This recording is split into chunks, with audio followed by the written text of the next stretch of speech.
तो आज हम उपदेश अमृत के 6ठे श्लोक को पढ़ रहे हैं और उसको समझने की कोशिश कर रहे हैं।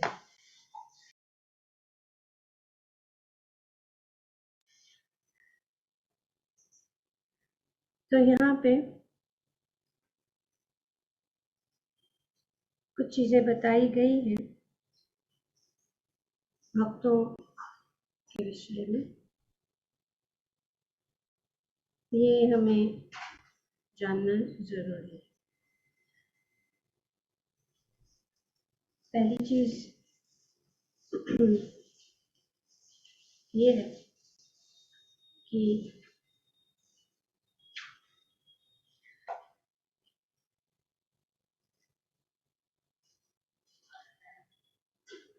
यहाँ वर्णन किया जा रहा है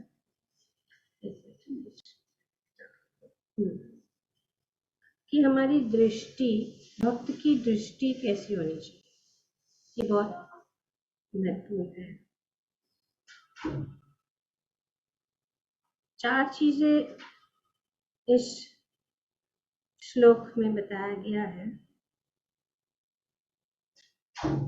कि दृष्टेर स्वभाव जनिते वपुषश्च दोषेर। अपनी मूल कृष्ण भावना भावित स्थिति में रहते हुए शुद्ध भक्त अपने आप को शरीर नहीं समझते। ये पहली बात, ये अपने आप को शरीर नहीं समझते। ऐसे भक्त को भौतिकतावादी दृष्टि से नहीं देखा जाना चाहिए। भौतिकतावादी दृष्टिकोण से नहीं देखा जाना चाहिए। निस्संदेह भक्त के निम्न कुल में उत्पन्न होने, उनके कुरूप चेहरे, विकृत शरीर या योगी अवस्था, असक्त शरीर की परवाह नहीं करना चाहिए। तो यहाँ पे बताई गई है 8 चीजें बताई गई है। जो पहला है कि उनके शारीरिक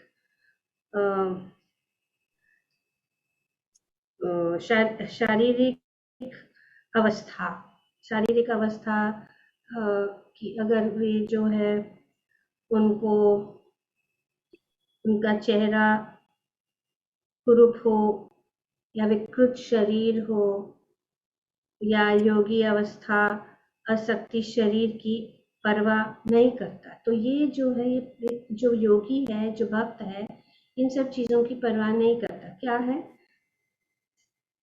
शारीरिक अवस्था। अगर शारीरिक अवस्था ठीक नहीं है, रोगी है, उनमें शरीर में रोग है या उनके कुछ अंग जो है, शरीर के अंग विकृत है या उनका चेहरा कुरूप है, तो नहीं देखना चाहिए। दूसरा है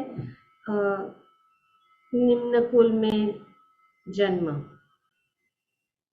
तीसरा है भौतिक दृष्टि से उन्हें नहीं देखना चाहिए।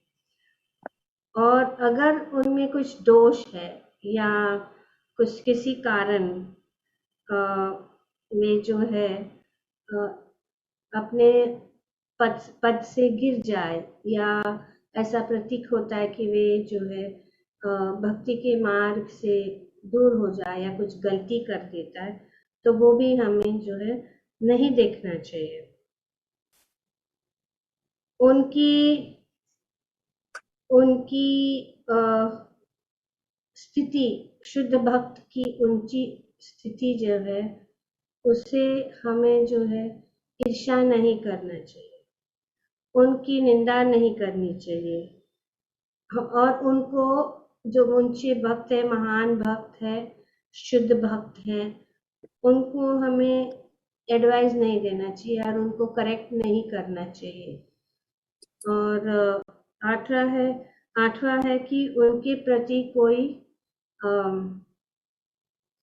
क्या कहते हैं कि उनके प्रति अगर उन्होंने कुछ दोष किया है, तो उनको पनिश नहीं करना चाहिए। तो ये सब चीज़ें हैं, 8 चीज़ें जो इस श्लोक में बताया गया। 1 is bodily defect, second is low birth, third is material vision, fourth is accidental mistakes, envying their exalted position, 6 criticism, 7 advising or correcting, and 8 is disciplinary action. तो भक्ति योग आत्मा की सही सक्रियता है, और जब मनुष्य वास्तव में अनन्य शुद्ध भक्तिमय सेवा में संलग्न हो जाता है तो वह पहले से ही मुक्त रहता है। तो जो व्यक्ति भगवत भक्त जो भगवान की सेवा में संलग्न रहता है तो वह जो है पहले से ही मुक्त अवस्था में रहता है। कृष्ण का भक्त कभी भौतिक दशा से भानता नहीं, भले ही शरीर से वह भौतिक रूप में बद्ध लगे। अतएव मनुष्य को चाहिए कि वह शुद्ध भक्त को भौतिकतावादी दृष्टि से न देखे। जब तक कोई वास्तव में भक्त नहीं होता तब तक वह दूसरे भक्त को ठीक से पहचान नहीं पाता। तो जब तक किसी को पहचानना, कभी कभी ऐसा होता है कि बाहर से ये भक्त जो लगता है वैसे ही जैसे कोई भक्तिमय जैसा दिखता नहीं है, पागल जैसा दिखता है, कैसे भी करता है। लेकिन जब तक कोई किसी के पास दृष्टि नहीं है और जो भक्त ही जो है दूसरे भक्त को पहचान सकता है। तो यहाँ पे बताया गया है कि वह दूसरे भक्त को ठीक से पहचान नहीं पाता। जब तक कोई भक्ति में है, खुद अच्छा भक्त है, वो ठीक से पहचान दूसरे भक्त को पहचान नहीं पाता, जैसे पिछले श्लोक में बताया गया है। किसी को शुद्ध भक्त के शारीरिक दोषों की आलोचना नहीं करनी चाहिए, क्योंकि कभी कभी किसी भक्त अनेक प्रकार के हैं, तो शायद उनका कुछ शारीरिक डिफेक्ट है या शारीरिक आलोचना है, तो उसको या दोष है तो उसकी आलोचना नहीं करनी चाहिए। यदि ऐसे दोष हो भी तो उनकी उपेक्षा कर देनी चाहिए। अगर ऐसे दोष हो भी तो उनकी उपेक्षा कर देनी चाहिए। जिस बात पर ध्यान देना चाहिए वह है कि शुद्ध भक्ति या परमेश्वर के प्रति शुद्ध सेवा, और यह गुरु का मुख्य कार्य है।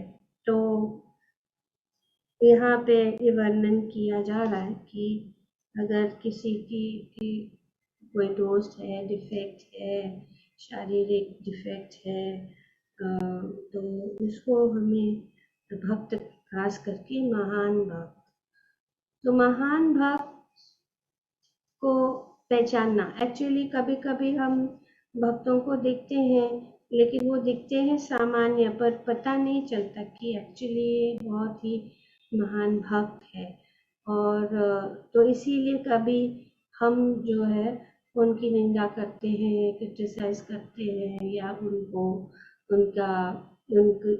उनको अगर वे आगे बढ़ते हैं भक्ति में तो उनकी ईर्ष्या भी करते हैं। तो ये नहीं होना चाहिए। तो एक सुंदर कथा है, हम देख सकते हैं।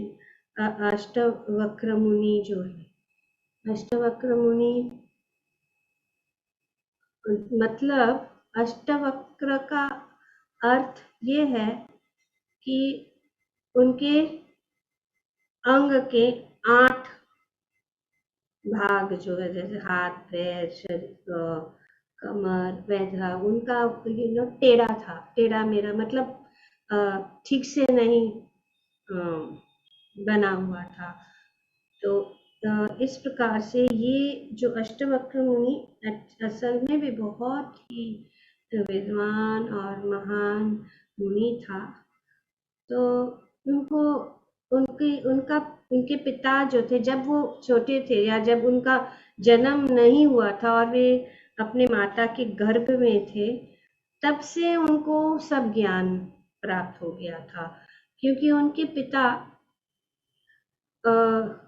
ऋषि उद्दालका के आश्रम में वेद पढ़ रहे थे और वेद का ज्ञान और बहुत सारे दूसरे शिष्य भी थे और उनके पिता का नाम था कहोड़ा। वो कहोड़ा जो था वो गुरु को बहुत अच्छी तरह से सेवा करता था। तो गुरु प्रसन्न होके उन्होंने अपनी पुत्री जो है सुजाता को उनको जो है विवाह में उनको प्रदान किया और शादी के बाद भी विवाह के बाद भी वे जो है वही आश्रम में रहने लगे और जब भी उनके गुरु शास्त्र का ज्ञान देते थे वे भी जाके वहां पे बैठ जाते थे और वे सुनते रहते थे और ऐसे करते करते कुछ समय के बाद जो है उनकी पत्नी या कहोड़ की पत्नी जो है उन्होंने वे जो है गर्भवती बन गई और अष्टवक्र मुनि जो है उनके गर्भ में थे। तो गर्भ में रहते रहते ही उन्होंने सब जो वेद शास्त्र का पाठ कर लिया।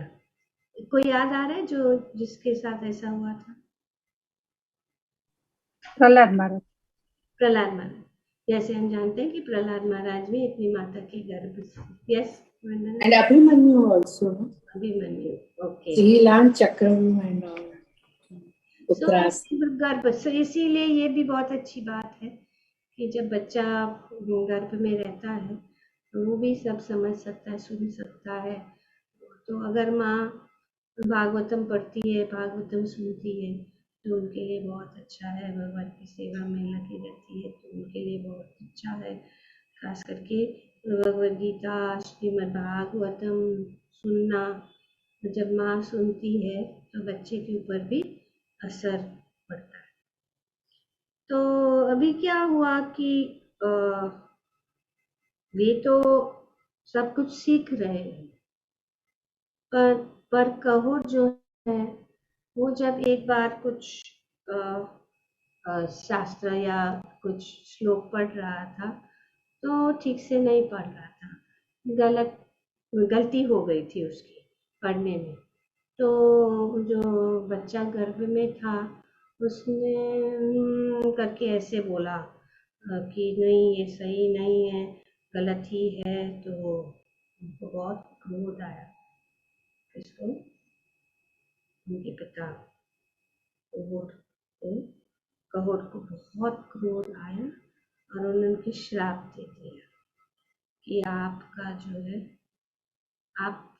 आपका शरीर पूरा टेढ़ा मेढ़ा बनेगा और 8 जगह से टेढ़ा मेढ़ा बनेगा।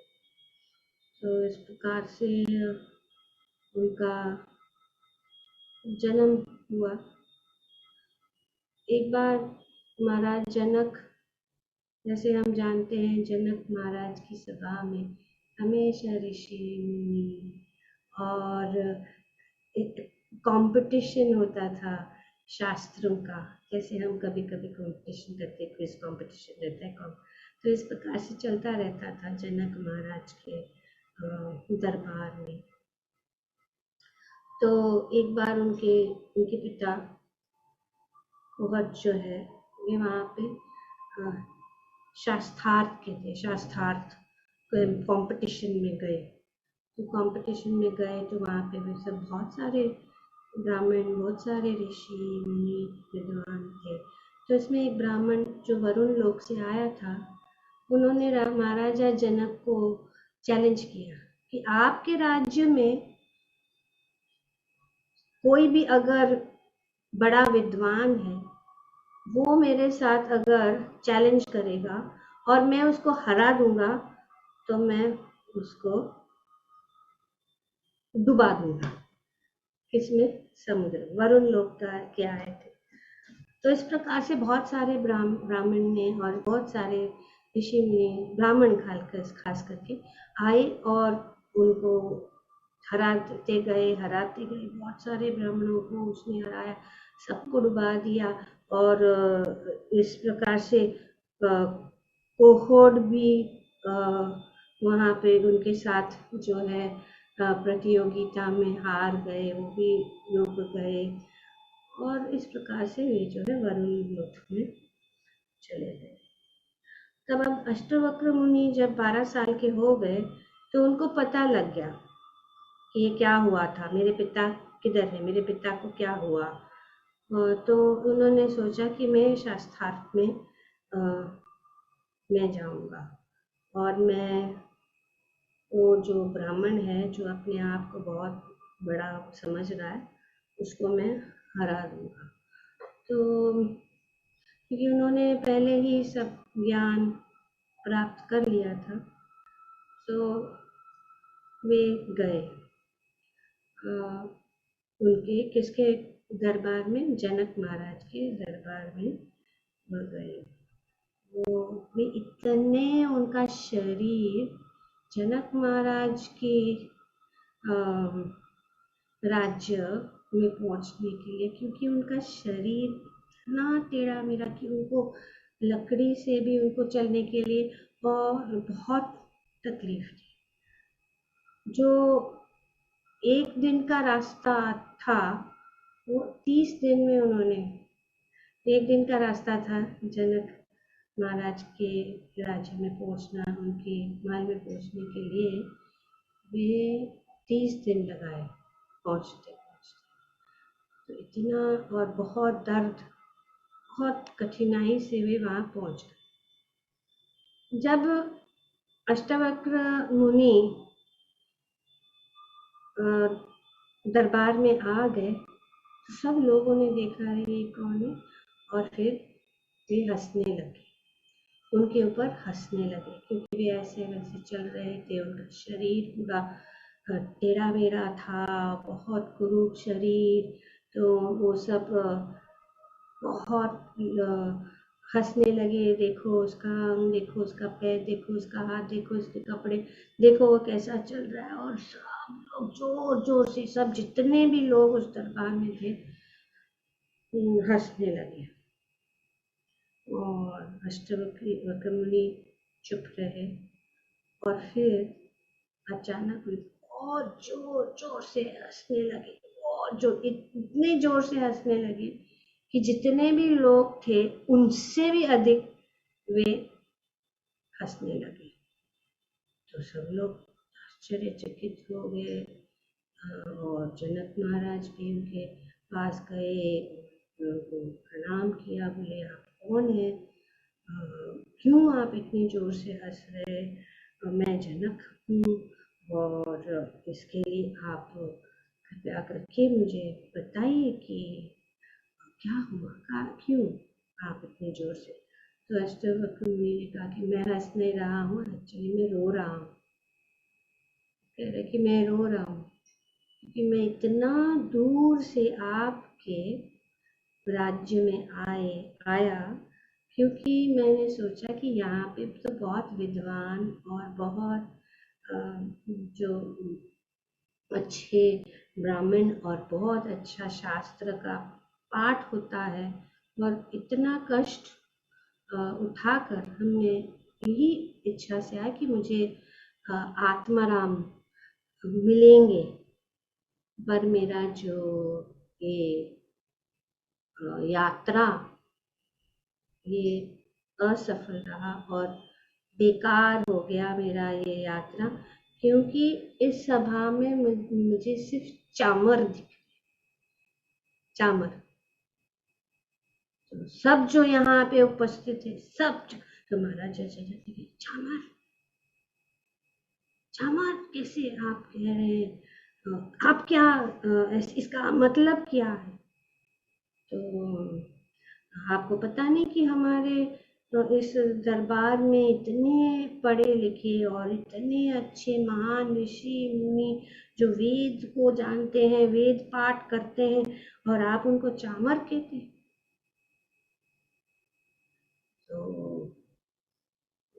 महाराजा जनक भी आश्चर्यचकित थे और उन्होंने कहा कि आप कैसे उनको ऐसे बोल सकते हैं, इतने सारे विद्वान है। तो राष्ट्रपति वक्र मुनि ने कहा यहाँ पे कोई भी विद्वान नहीं है, मैं सिर्फ ये चामर की सभा देख रहा हूँ। ओनली कॉबलर्स, शू मेकर्स की सभा है। तो मैं कुछ नहीं देखता है, पर ये मेरा इतना दूर तक आना, इसीलिए इनको देख के मुझे सिर्फ रोना आ रहा है। तो जनक महाराज ने कहा कि ठीक है, फिर ऐसे कैसे कह सकते हैं, आपने कैसे ऐसे सोचा? तो उन्होंने कहा कि ये सब चामर है, क्योंकि वे चमड़े को ही देखते हैं, चमड़े को देखते हैं, वे चमड़े को देखते हैं, इसीलिए वे सब चामर है। वे आत्मा को नहीं देखते, वे सिर्फ बाहर का चमड़ा देखते हैं। इसीलिए, क्योंकि जिस प्रकार से एक चामर जो है वो हमेशा देखता है कि कौन सा चमड़ी अच्छा है, कौन सा ये चमड़ी ठीक नहीं है, ये अच्छा है। तो इस प्रकार से ये लोग जो है इस प्रकार से देखते हुए वे विद्वान नहीं है, क्योंकि वे बाहर का जो रूप को देख रहे हैं, वो आत्मा को नहीं देखते।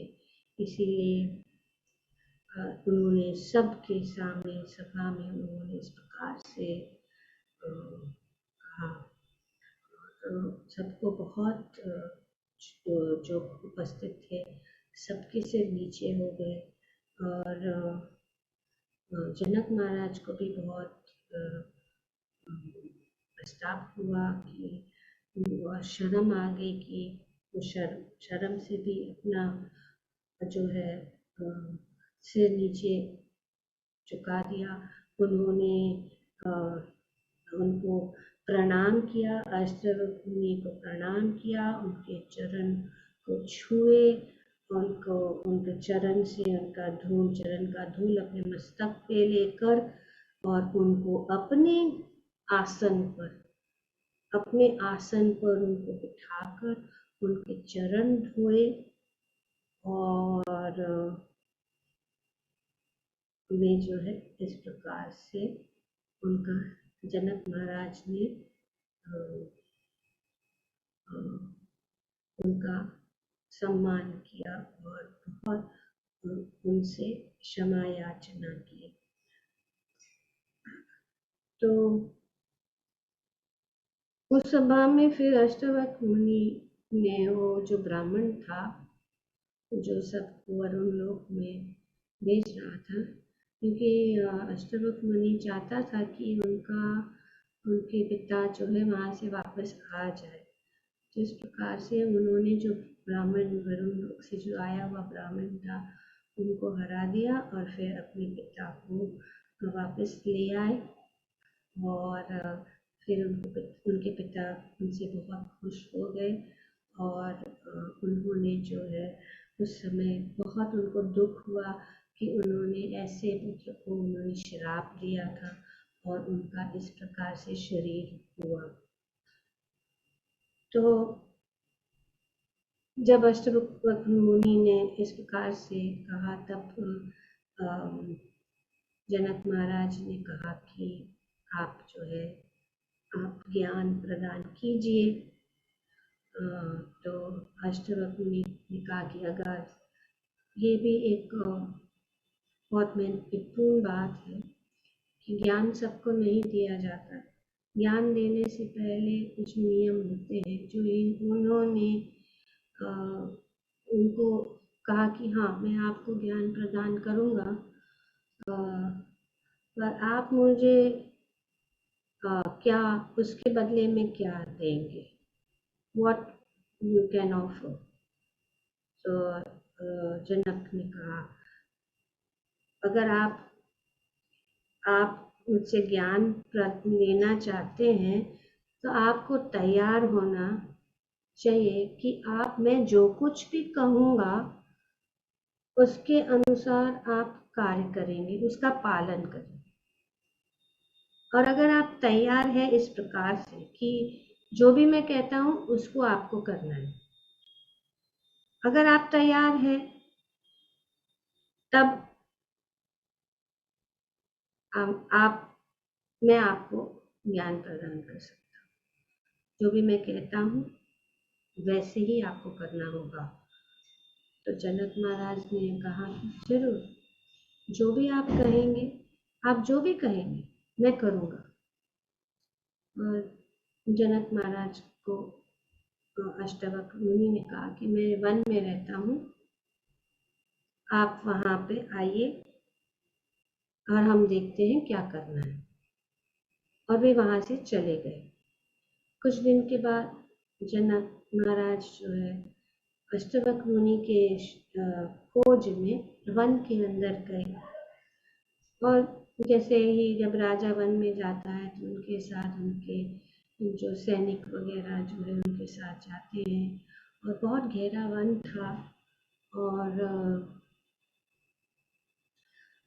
जब वे वन में पहुंचते तो वे बिछड़ गए, सब जो उनके साथ में थे। और आगे जनक महाराज चले गए और एक पेड़ के नीचे उन्होंने देखा कि अष्टावक्र मुनि बैठे हुए हैं। तो वे घोड़े पे आ रहे थे। तो जब जनक महाराज घोड़े से उतर रहे थे, वो एक पैर उठाकर ऐसे उतर रहे थे तो उन्होंने कहा रोको। ऐसे ही पोजीशन में जैसे कि पैर ऊपर उठाते, जैसे कि उतरने के लिए घोड़े से, तो उनका एक पैर ऊपर और एक जो है नीचे था, जहाँ पे वे पैर रखते हैं घोड़े को सवार करने के लिए। उन्होंने ऐसे उनको कहा उठ जाओ। और जनक महाराज इस प्रकार से, क्योंकि उन्होंने वचन दिया था कि जो कुछ मैं कहूँगा मैं करूँगा, तो इस प्रकार से उनका पैर ऊपर रखे। कहा गया है कि वही पोजीशन, ऑकवर्ड पोजीशन में अष्टावक्र मुनि ने उनको ज्ञान दिया। कुछ लोग कहीं शास्त्र में बताया गया कि वे तो ऐसे ही रहे कुछ क्षण के लिए, और कुछ कहते कि बहुत सालों तक वैसे ही वही पोजीशन में रहकर जो है अष्टावक्र मुनि ने उस पोजीशन में रखा। और जब वे इस प्रकार से उन्होंने ज्ञान प्राप्त की तो उनको जो है आत्म साक्षात्कार हुआ। और वे फिर बाद में वे जो घोड़े से उतरे और अष्टावक्र मुनि के चरण कमलों में वे जो है शरणागत हो गए। और उन्होंने कहा कि बस मैं आपकी सेवा में, आपके शरण में रहना चाहता हूँ। मैं अपना राज्य छोड़ता हूँ, मुझे अपने राज्य में नहीं जाना है। तो मैं यहीं रहना चाहता हूँ वन में, और आपके चरण में मैं बैठना चाहता हूँ और यही इस आश्रम में रहना चाहते हैं। तो अब अष्टावक्र मुनि ने कहा कि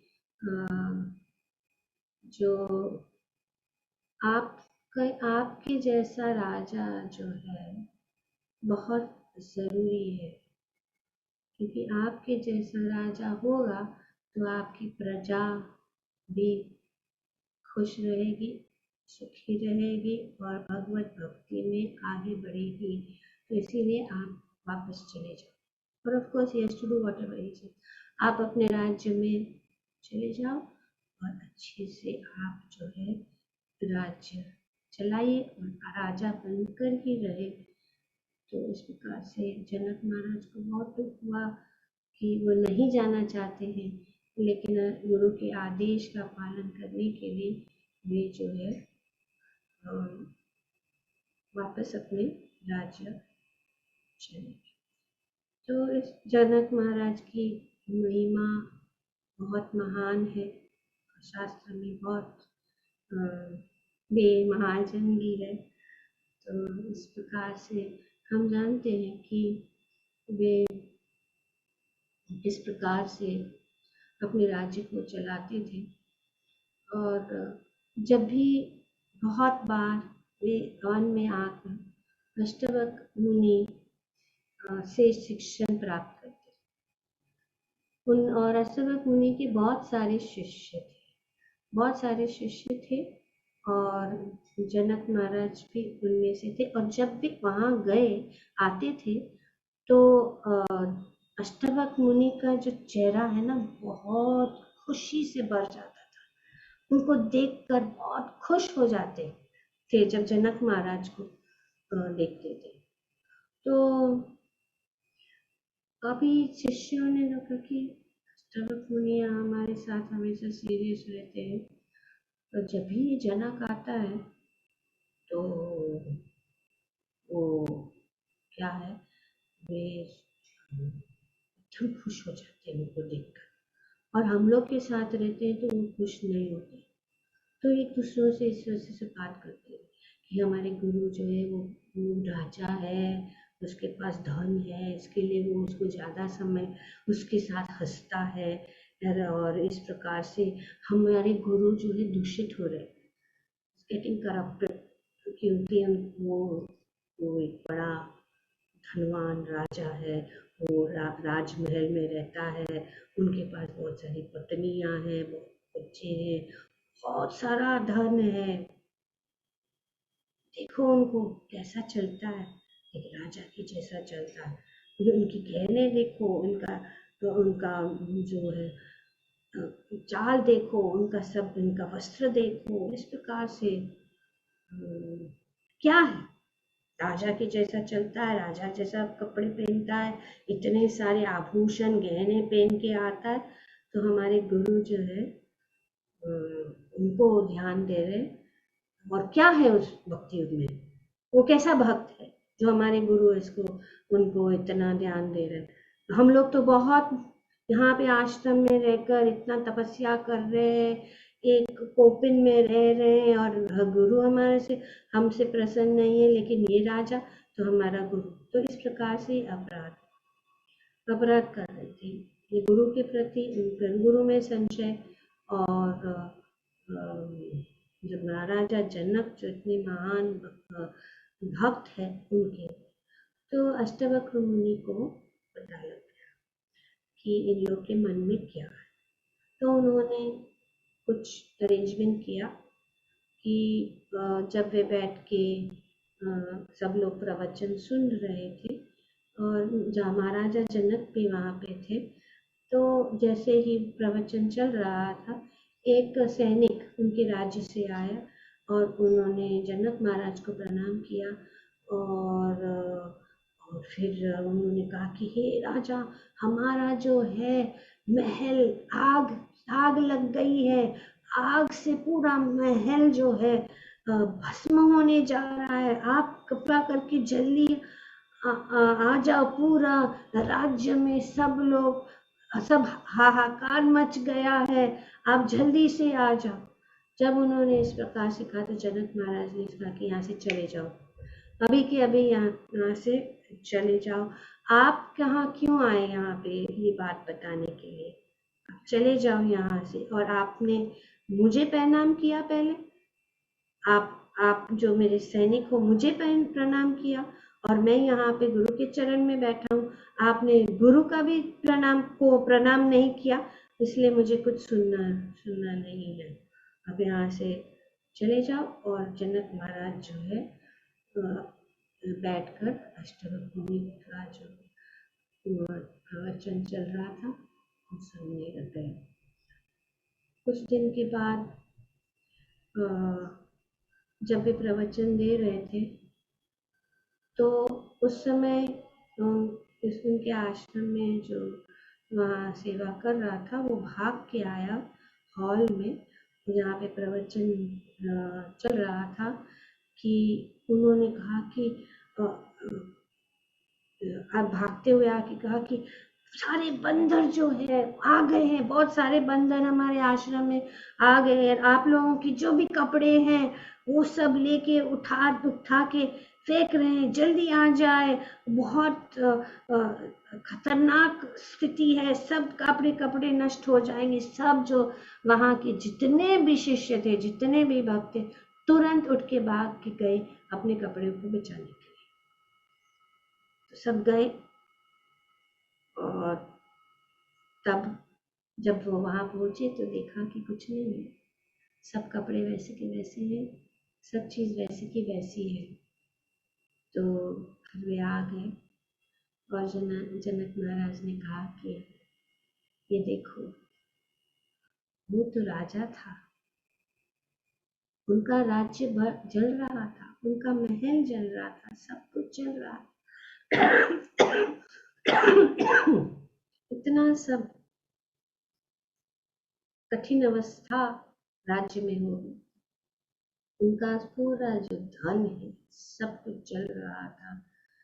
और उन्होंने अपने सैनिक को भी धमकाया, क्योंकि वे सत्संग से दूर नहीं होना चाहते, उनके लिए सत्संग ही सब कुछ। और तब उन्होंने कहा कि आप लोग के पास क्या है? आपके पास न पत्नी है, आपके पास न बच्चे हैं, आपके पास कुछ नहीं है, और क्या कपड़े पहन रहे हैं? ये जो लोग कपड़े फेंक देते हैं, उस कपड़े को आप लोग पहन रहे। और जब मैं बता रहा था, और जब ये संदेश आया कि ये सब कपड़े जब बंदर ले जाए, तो ये फटे हुए कपड़े के लिए आप लोग की आसक्ति कितनी है, और आप जनक महाराज के ऊपर संशय कर रहे, उनके ऊपर डाउट कर रहे। तो इस प्रकार से अष्टवक्र मुनि ने उनको अपने बाकी के जो शिष्य थे उनको बताया, और फिर उनको पता लगा कि जनक महाराज कितने महान है। तो ये एक हम देख सकते हैं इस कथा के द्वारा कि बहुत जरूरी है कि हम जो है किसी को शुद्ध भक्त के शारीरिक दोषों की आलोचना नहीं करनी चाहिए। यदि ऐसे दोष हो भी तो उसकी उपेक्षा कर देनी चाहिए। जिस बात पर ध्यान देना चाहिए वह है शुद्ध भक्ति या परमेश्वर के प्रति शुद्ध सेवा, और यह गुरु का मुख्य कार्य है। तो शुद्ध भक्ति और शुद्ध सेवा, इसके ऊपर ध्यान देना चाहिए, बाकी की चीजों पर नहीं। यदि हम वैष्णव के शारीरिक दोषों पर ध्यान देते हैं तो यह समझ लीजिए कि हम वैष्णव के चरण कमलों पर अपराध कर रहे हैं। वैष्णव के चरण कमलों पर किया गया अपराध अत्यंत गंभीर होता है।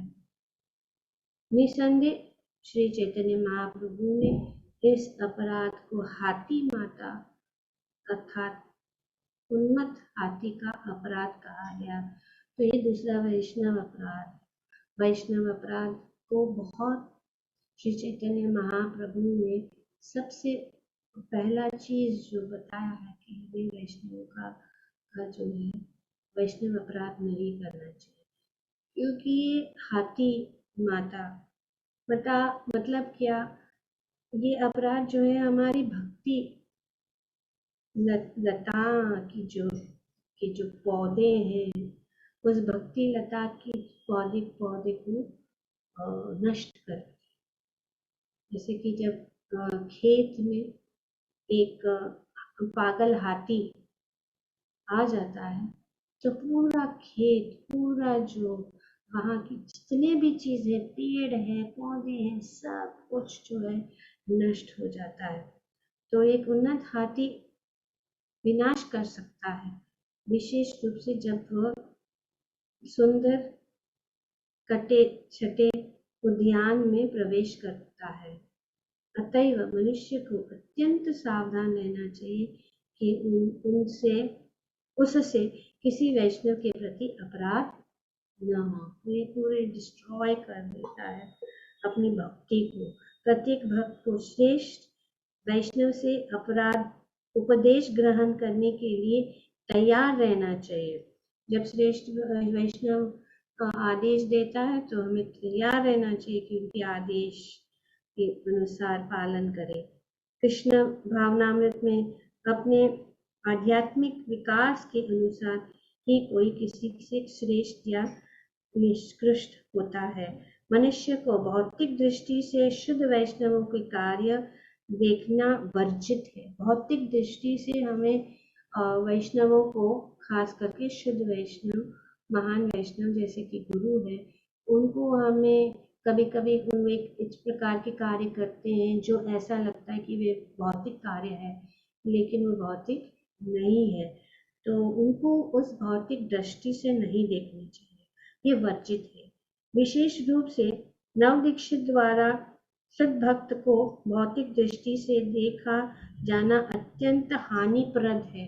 नवदीक्षित भक्त मतलब जो नए नियोफाइट डिवोटीज, वो जो नए भक्ति में आए हैं, तो इससे हमें बचना चाहिए। अतएव शुद्ध भक्त का बाहरी स्वरूप देखा जाना अत्यंत हानिप्रद है, तो बाहरी स्वरूप को भी देखना नहीं चाहिए। बाहरी स्वरूप नहीं देखना चाहिए, अपितु उसके अंतरिक्त गुण देखने चाहिए और यह समझने का प्रयत्न करना चाहिए कि वह भगवान की प्रेम भक्ति में किस तरह से लगा हुआ है। तो ये दूसरी बात है जो हमने शॉर्ट में पहले बताया था कि उनकी बाहरी रूप को नहीं देखना चाहिए। क्या देखना चाहिए? उनके आंतरिक गुण, या जो उनके अंदर से देखना चाहिए। उनके अंदर कितना भगवान के प्रति प्रेम है, उनके अंदर कितना भगवान की सेवा के लिए इच्छा हमेशा है, ये सब देखना चाहिए। बाहर का रूप, बाहर का ज्ञान नहीं करना, देखना नहीं चाहिए। इस प्रकार शुद्ध भक्त को भौतिक दृष्टि से देखने से बचा जा सकता है। तो इस प्रकार सकता है, और इस तरह कोई मनुष्य स्वयं भी धीरे धीरे शुद्ध भक्त बन सकता है।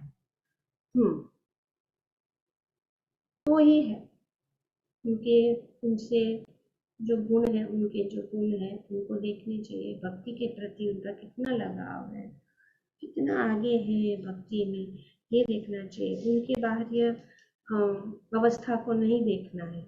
एक शक्ति संपन्न व्यक्ति जो भगवान की गोपनीय सेवा में वास्तव में संलग्न है, उसे सामान्य व्यक्ति नहीं समझना चाहिए, क्योंकि यह कहा जाता है कि जब तक कोई कृष्ण द्वारा शक्ति प्रदत्त न हो, तब तक वह सारे संसार में कृष्ण भावनामृत आंदोलन का प्रचार नहीं कर सकता। तो भगवान के शुद्ध भक्त जो होते हैं, शक्ति संपन्न व्यक्ति होते हैं, उन्हें भगवान की शक्ति उनमें होती है, और जब तक भगवान की शक्ति, जब तक भगवान की भक्ति और जब तक भगवान की कृपा न हो, तब तक वो जो है भक्ति में आगे नहीं बढ़ सकता। और जब वो इस प्रकार से शक्तिमान है, तभी वो पूरे विश्व में प्रचार कर सकता है। जैसे कि उदाहरण है श्रील प्रभुपाद हम देखते हैं, हम कितना कोशिश करते हैं अपने परिवार को, अपने पड़ोस के लोगों को और पूरे समाज में प्रचार करने के लिए, पर कितना कठिन है। एक भक्त, दो भक्त भी बनते नहीं है, पर प्रभुपाद जी ने इतने हजारों भक्त बनाए, इतने हजारों, पूरे विश्व में वे जाकर, सब कोने कोने में जाकर भगवान का प्रचार किया। तो ये उदाहरण हम अंतर्राष्ट्रीय श्री कृष्ण भावना संघ के आचार्य डिवाइन ग्रेस श्री भक्तिवेदांत स्वामी श्रील प्रभुपाद साक्षात हम उनके जीवन चरित्र से समझ सकते हैं। तो इसीलिए हमें प्रभुपाद जी के चरण कमलों में हमें प्रार्थना करनी चाहिए कि हम भी जो है उनके पद चिन्हों के अनुसार पूरे विश्व में भगवान का प्रचार करें। जब कोई इस प्रकार से शुद्ध भक्त की आलोचना करता है तो वह अपराध करता है, वैष्णव अपराध, जो उन लोगों के लिए अत्यंत बाधक एवं घातक है जो कृष्ण भावनामृत में प्रगति करना के इच्छुक है। जब व्यक्ति वैष्णव के चरण कमलों पर अपराध करता है तो कोई आध्यात्मिक लाभ नहीं उठा सकता। अगर हम आध्यात्मिक जीवन में हम देखेंगे, अपने जीवन में जब हम वैष्णव अपराध करेंगे, तुरंत हमारी भक्ति का जो मार्ग में जब हम ऊंचे जा रहे हैं, नीचे आ जाते हैं। और इसीलिए ये सब कारण है वैष्णव अपराध। वैष्णव अपराध के कारण हम अपनी भक्ति को नष्ट कर सकते हैं। अतएव प्रत्येक व्यक्ति को सतर्क रहना चाहिए कि वह शक्ति संपन्न वैष्णव या शुद्ध वैष्णवों के प्रति ईर्ष्यालु न हो। ये दूसरा पॉइंट जो यहाँ पे बताया जा रहा है कि वो ईर्ष्यालु न हो। और इसी तरह शक्ति संपन्न वैष्णव पर किसी प्रकार की अनुशासनात्मक कार्यवाही का सोचना भी अपराध है कि उनके ऊपर कार्रवाई करना चाहिए। कभी कभी ऐसा होता है, कुछ सेवा करते हैं तो कुछ तकलीफ होता है, तो हम वैष्णव हमारी सेवा में तो तुरंत हमको लगता है कि नहीं, उसका कंप्लेन करना चाहिए। जाके कंप्लेन करो। भौतिक दृष्टि से हमें भक्तों को नहीं देखना चाहिए। अगर वो कुछ भी उनके साथ हमारा कुछ भी व्यवहार में कुछ त्रुटियां हो जाती है और वे हमें कष्ट देते हैं, तो हमें जो है समझ लेना चाहिए और सभी वैष्णवों को मान लेना चाहिए। कंप्लेन करो, उनके ऊपर कार्रवाई करो, ये नहीं होना चाहिए क्योंकि ये अपराध है, तो ये ध्यान में रखिए। उसे उपदेश देना या उनकी त्रुटियों में सुधार करने का प्रयास करना भी अपराध पूर्ण है। तो उनकी त्रुटियां हैं, वैष्णव अगर महान भक्त जो है वो कुछ त्रुटियां करते हैं तो उन त्रुटियों को हम जो है सुधारने का कोशिश करते हैं, को सुधारने का कोशिश करते हैं। ऐसा नहीं करना चाहिए। महान वैष्णव भक्त को अगर उन्होंने कुछ गलती की बोलने में, कभी कुछ शब्द या कुछ श्लोक, तो उनकी त्रुटि नहीं करनी चाहिए। उनका जो है ये और उनको सुधारने की कोशिश नहीं करनी चाहिए, ये अपराध है। नवदीक्षित वैष्णव तथा प्रगत वैष्णव में उनके कार्यों के आधार पर अंतर किया जा सकता है। प्रगत वैष्णव सदैव गुरु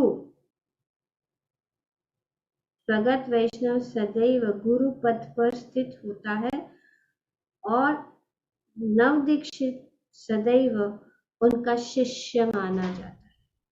तो गुरु शिष्य, हम गुरु बनाना चाहते हैं,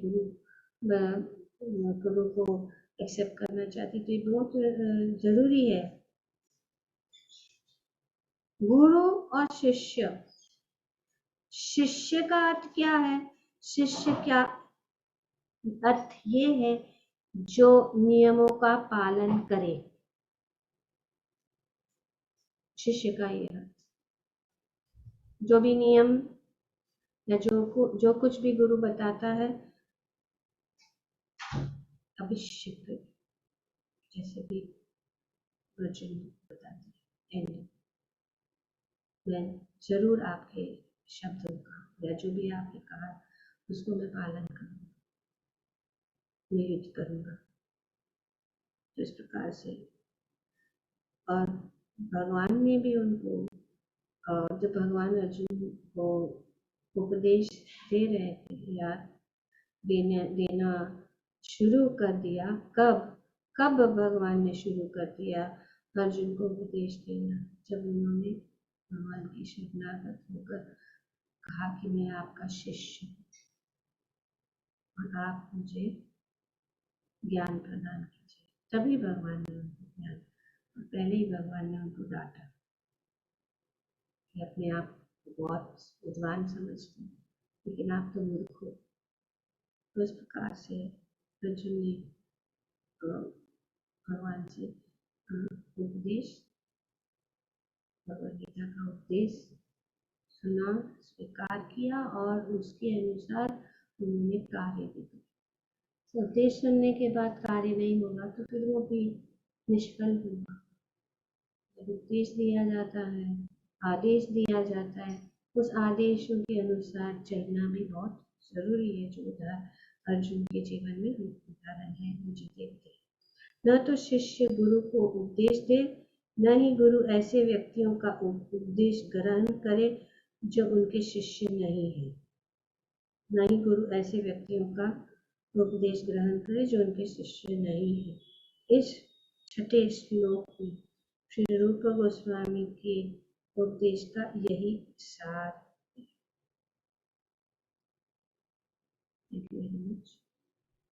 यहाँ पे हम विश्राम देते हैं। तो क्या हमारे एक भक्त और दूसरे भक्त के बीच में हमारी दृष्टि कैसी होनी चाहिए? दृष्टि ऐसी होनी चाहिए कि हम उनके जो भी त्रुटियां हैं, जो भी उनके शारीरिक जो है डिफेक्ट्स है, वो हम नहीं देखें। उनको खास करके महान भक्तों को हमें भौतिक दृष्टि से नहीं देखना चाहिए। अगर वो कभी भी कुछ गलतियां करे या मिस्टेक करे तो उनको जो है उनको उनको नहीं कहना चाहिए। और दूसरी बात है कि अगर इस प्रकार से भी अच्छे प्रचारक हैं तो उनसे ईर्ष्या नहीं रखनी चाहिए, उनकी निंदा नहीं करनी चाहिए, उनको एडवाइस नहीं देना है, उनको करेक्शन नहीं करना, और उनके प्रति क्या कहते हैं उसको, कार्रवाई नहीं करनी चाहिए अगर उन्होंने कुछ गलती की। सो कल जो है